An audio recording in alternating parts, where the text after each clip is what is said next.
The Throne of Tyrus Lucifer Unveiled. In the wealthy city of Tyrus sat a king who thought himself a god, unaware that behind his throne whispered the same spirit that once ruled in heaven, Lucifer himself. And the Lord sent his prophet, Ezekiel, not to confront the man upon the throne, but the spirit that ruled through him. Before Adam and Eve walked Eden, one had already stood within its light. Lucifer, the anointed cherub, radiant in beauty and wisdom, even in perfection, a tremor of pride stirs within the garden. He is a created being by Almighty God, never is and never will equal to God. I will exalt my throne above the stars of God. The same spirit that once whispered in Tyrus found its echo in the words of Peter. Even in the presence of Jesus, the ancient voice of pride sought to speak again. Matthew 16 verse 23 shows even the greatest can speak words not born of God. Peter pleads with zeal, spoke against the path of the cross. Get behind me, Satan! You are a stumbling block to me, for you are not mindful of the things of God, but the things of men. Just as Jesus rebuked the spirit behind Peter's words, Ezekiel was called to address the rebellion behind King Tyrus and his throne. And the Lord spoke to Ezekiel, saying, "Set thy face against the King of Tyrus, and prophesy against him." Across the Mediterranean coast, a throne in Tyrus sits, crowned in borrowed pride. He is the King of Tyrus, or King of Tyre. Because of Tyrus' prosperity, its king became proud, claims divine status as God, saying in his heart, "I am a god, I sit in the seat of God." Ezekiel 28 verse 2. Ezekiel stands upon the cliff. The wind stirs his mantle and shouted with authority. The horizon bleeds into Tyrus. Lightning veins the distant sky. King Tyrus listening from afar. "You are a man, not God, though thine heart is lifted up as the heart of God." And Ezekiel spoke. The veil was lifted, revealing not merely a man, but the spirit that once walked in Eden, radiant and proud. The king's splendor thins to glare. A shadowed outline flickers behind.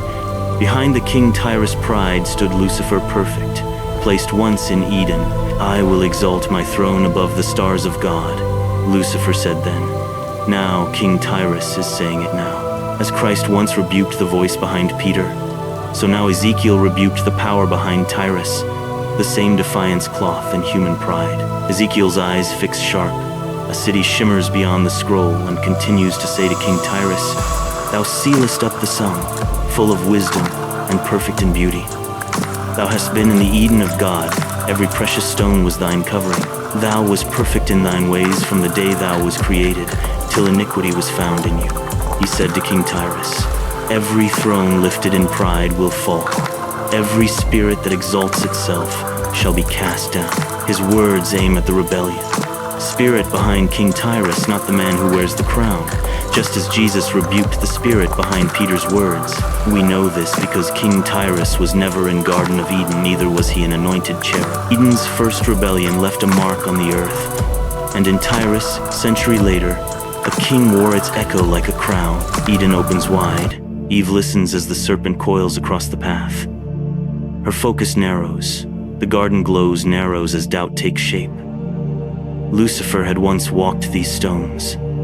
Could this be why he tempted man with such cunning? He knew the part, the beauty, and the weakness of pride.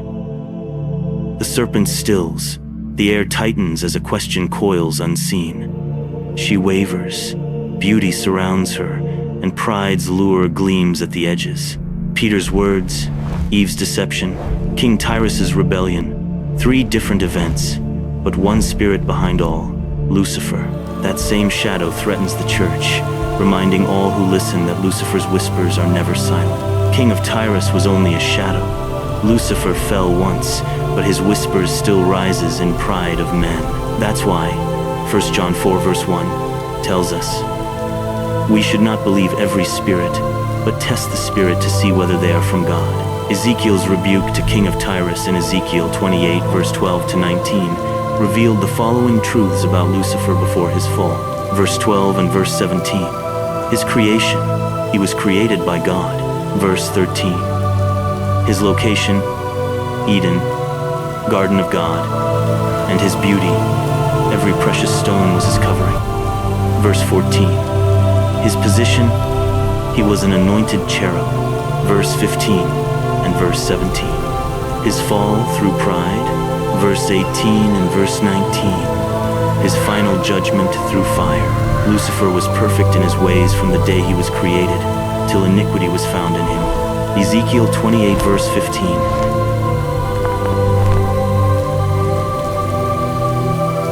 The Throne of Tyrus, Lucifer Unveiled. Thanks for watching. Like, share, and subscribe.